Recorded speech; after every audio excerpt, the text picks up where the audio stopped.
Hi, and welcome to my last video clip on this series on conflicts. Today I'm going to show you how embracing conflicts works at its best. But before I go there, let me back up a little bit, okay?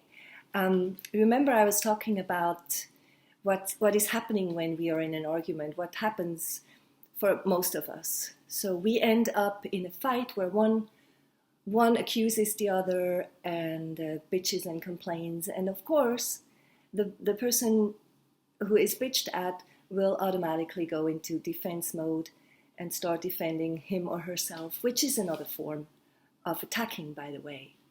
So we end up in this vicious cycle called I am right and you're wrong, where there is righteousness in this space and we cannot really listen to each other. We just make each other more and more upset, and we create hurt feelings. What most of us do not know is that behind our frustration and and complaints, there is always a disappointed dream or an unmet need. In order to get to that unmet need and that disappointed dream, we need to be in touch with our vulnerable feelings, which is not so easy for many, many of us. I know that. And yet, it is key. Because if we are not aware of our unmet needs and our disappointed dreams, we cannot take care of them.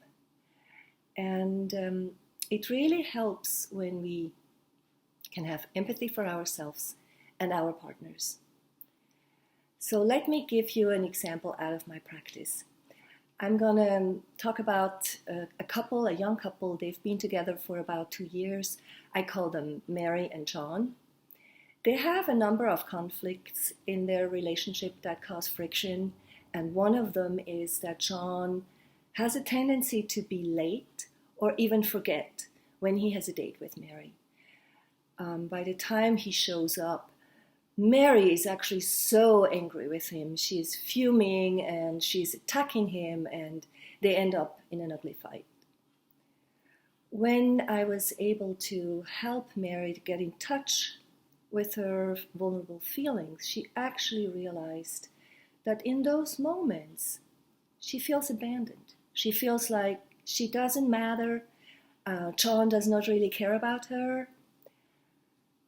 She feels unloved, and when John was able to really relate to the feelings Mary had, he felt deeply sorry.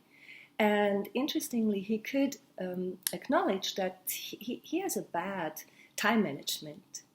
So what they came up with as a solution, after they were able to really have empathy for each other's sides, is that Mary's allowed to send him a text message to remind him of the appointment, and John agrees that he will let her know when he's late. When they left my practice, I could really sense that there was a sweetness between them again, and a feeling, I guess, from we are in this together. Yeah, this is what I call embrace conflicts working at its best.